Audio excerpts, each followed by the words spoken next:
I am Ferdinand Marcos, and I am the President of the Republic of the Philippines. I stand today on behalf of 110 million Filipinos. Hi everyone, hello Universe, it's me again. Shout out sa inyo mga best. Hello sa mga Marcos Loyalist supporters Filipinos, OFW. Shout out sa inyo. Ayan. But anyway, meron tayong upload videos, updates, and this is good news for everybody. Nako mga kababayan, nakikita nyo yan? Another investment ng Steel Asia. Nako, ayan guys, oh. Si ano yan, Special Assistant Investment Frederick Go ng Pangulo, 'di ba?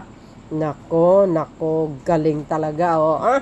Ganun dapat ang Pangulo, napipiliin nyo, madiskarte, maparaan, may solusyon para sa mga jobless na Pilipino. Pag sinabi mong investment, ano ba ang kailangan dyan? Natural manpower. Pag sinabi mong investment, mga kababayan, kikita ang gobyerno, kikita si Steel Asia, kikita ang mamayang Pilipino na nagtatrabaho dyan.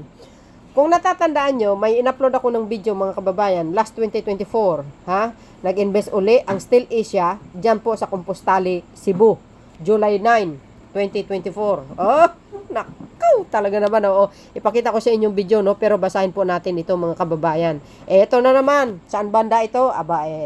Basahin po natin para kompleto, detalyado. Amigos, amigas.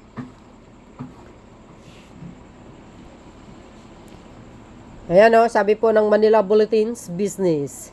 Steel Asia Manufacturing Corporation, a leader in steel manufacturing, has signed an agreement with Italy. Whoa, goes Italy, based Danieli Co. Ltd. To establish the country first heavy steel section mill in Candelaria, Quezon. Goes. Ay guys, hindi basta-basta po ang Steel Asia, all over the world ito. De kalidad ang bakal nito mga kababayan. In a statement, Steel Asia said the project, which will cost approximately 30 billion. Goes. Ang laki nito guys, will be the first manufacturing facility in the Philippines to produce heavy meats, angles, channels, sheet, files, and narrow plates. Talagang de kalidad ito guys, alam nyo ito, maganda ito talaga. Malaking na itutulong na ito sa mamayang Pilipino sa Quezon Province. Jesus Maria Joseph guys, may mga, alam po natin ang mga Pilipino very skills pagdating sa trabaho, masisipag mga yan. Well, yan ang dugong Pinoy bagamat yung mga iba dyan pasaway, laging kumukontra, pero still din sila po ay masisipag din ang mga yan. Yan ang katangian ng Pilipino no? Ito Steel is the best development of any country. Di ba?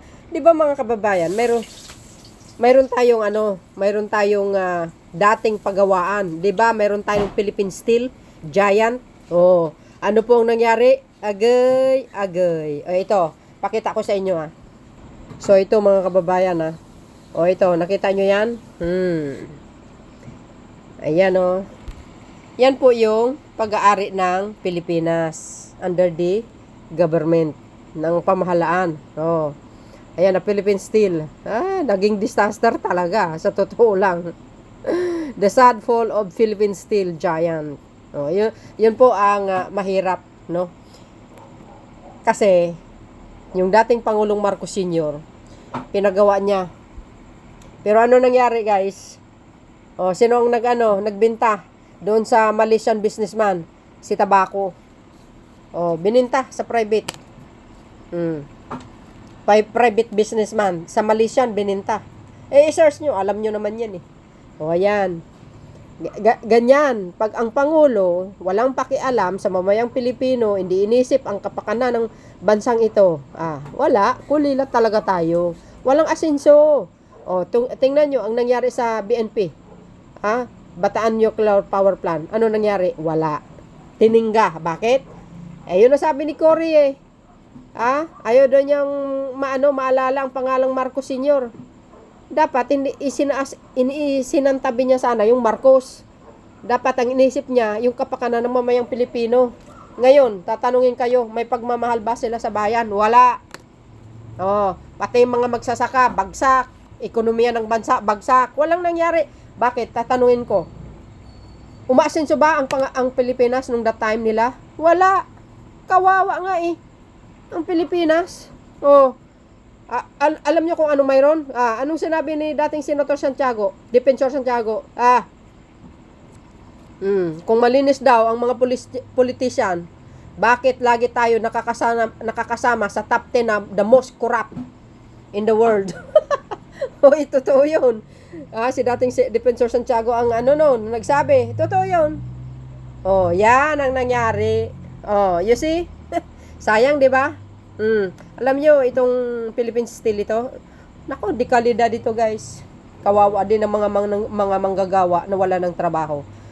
Ang daming mga ari-arian ng gobyerno ang nawala, bininta. Tulad ng building sa Amerika. Sino nagbenta? Sino pa? Di si Corimao. Well, anyway, tuloy tayo doon sa bagong investment ng Steel Asia. Ito. Ayan Steel Asia taps Italian firm to build steel mill in Quezon Province. Agay. Kailan? April 15, 2025. Ayan. Another investment. Agay. Nako, shout out sa mga taga Quezon Province. Pagkakataon nyo na yan, mga bes.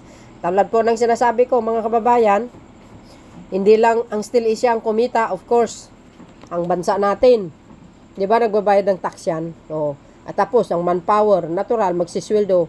Yan, tulad yan, nakikita nyo? Yan natin, yan.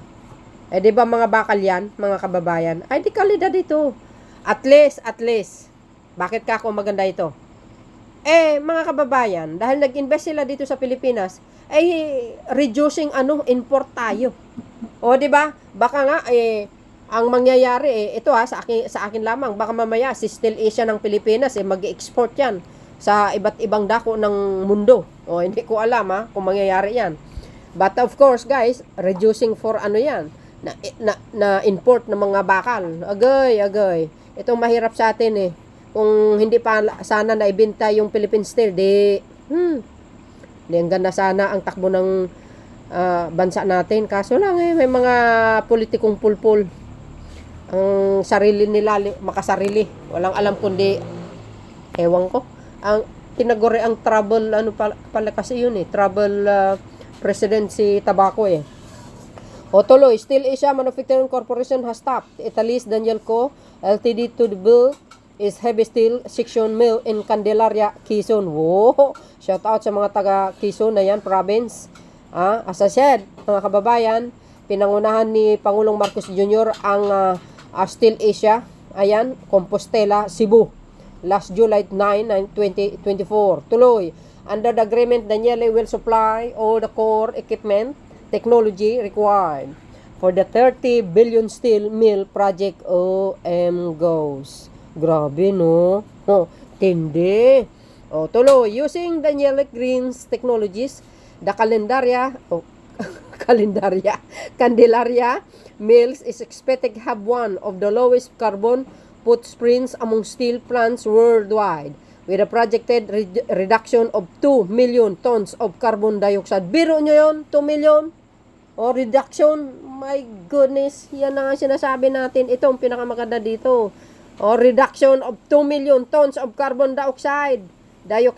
Ayan. Maganda pala ito talaga,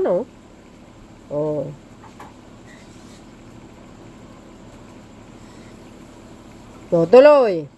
Steel is the base development of any country. This is laying the foundation of future development in the Philippines. And this is what we are seeing everywhere in the world, said Daniele Chief Executive Officer Giacomo Marisi Daniele in a statement on Monday. Wow. The steel mill will be the first facility in the Philippines capable of producing heavy beams, angles, channels, sheet files, and narrow plates. Wow, grabe All of which are currently imported from China and Vietnam. Nako, imported nga talaga Tuloy. Section are most suitable for seismic zones or typhoons built such as the Philippines because of their tensile strength advantage over reinforced concrete sabi ni Still Asia. Special Assistant to the President for Investment and Economic Affairs, SAPIA, Frederick Digo, who attended the signing agreement, said Still Asia Investment is the kind of the project that administration of President Ferdinand R. Marcos Jr. seeks to attract. Yes. Sa kabila ng mga paninira lagi sa kanya ng mga DDS, still pa din. God will always bless this administration because Pangulong Marcos Jr. is very mabait. Matulungin. That's why yung blessing ay bumubulusok sa pamamagitan ng mga investment ng mga banyaga. Ayan, tuloy. 30 billion. Yan, magpatayo si Still Asia. Nagkaroon po ng signed agreement niya. Nakita nyo naman, siguro mga kababayan. And this is good news for everybody. Tuloy.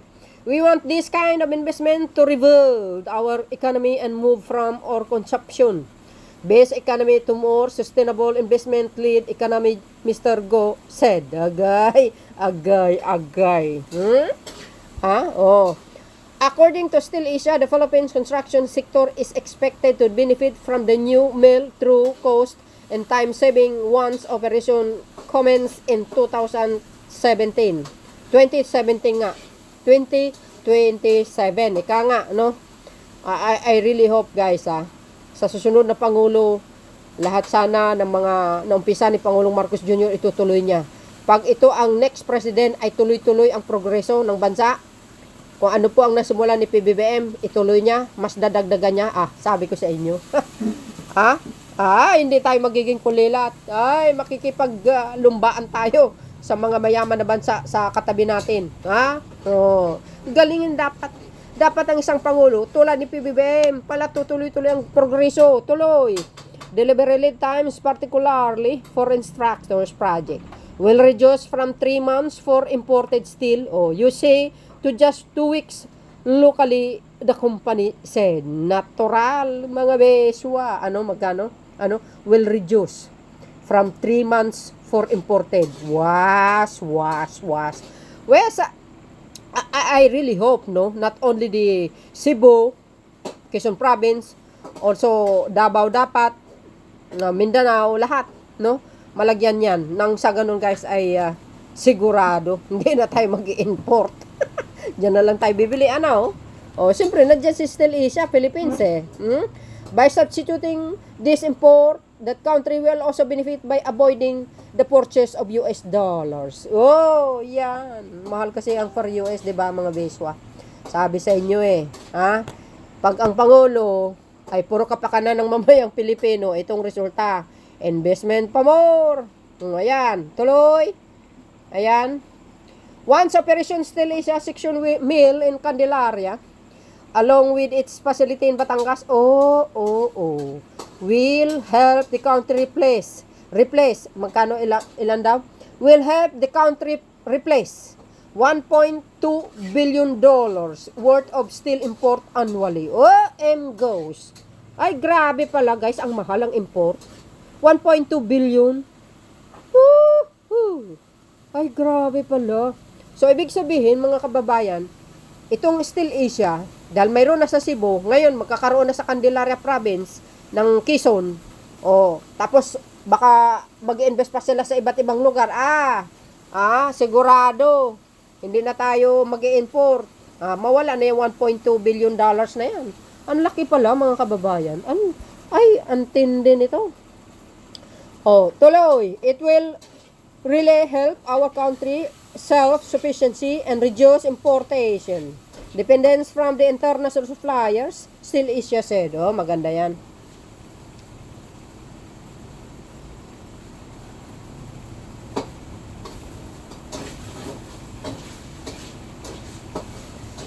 Di ba, guys? Sabi sa inyo maraming salamat sa Still Asia. Ano ngayon? Wow. Di ba? Lahat yan makikinabang. Mga dides, magpatayo kayo magaganang bahay na mansyon. Diyan kayo bumili sa Still Asia. Di ba, guys? Sa susunod yan, baka sa Davao, magkakaroon pa ng Still Asia. Talaga naman. Social. Kudos naman talaga kay Assistant Investment Frederick Go. And of course, sa Still Asia, maraming salamat po. And siyempre, most of all, the President. So dahil dito guys, ito po yung yung inaugurasyon po ng Compostela Still Asia nung last July 9, 2024. Ito po hindi na natin pinarinig yung tawag dito, yung speech ng Pangulo, basta ipakita ko sa inyo lang ang pinaka-highlight, okay? So dahil dyan, don't forget to like, hit the button bell para lagi kayo update sa aking mga upload video. Bye bye bye and babush, God bless Philippines. Eto na.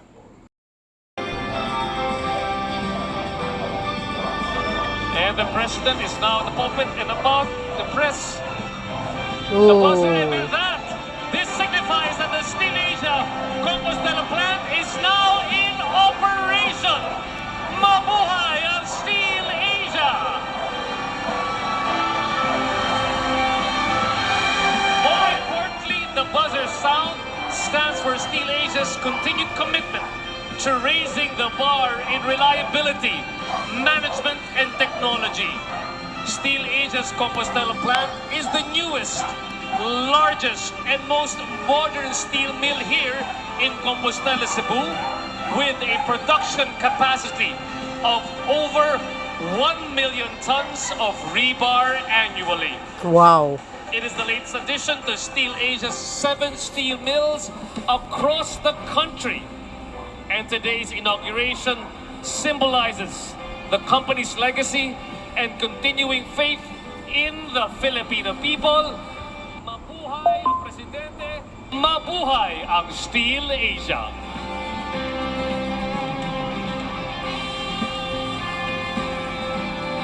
Tingnan nyo naman yan guys ha. Oh, di ba? Grabe, ang ganda. Yo.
Oh, see guys, kita nyo, ang ganda, di ba?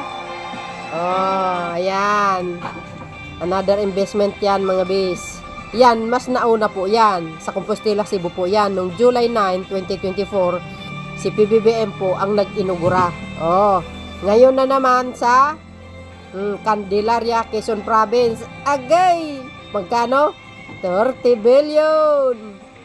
Oh, sabihin nyo hindi magaling ang Pangulo ko. Diyan po kayo nagkamali.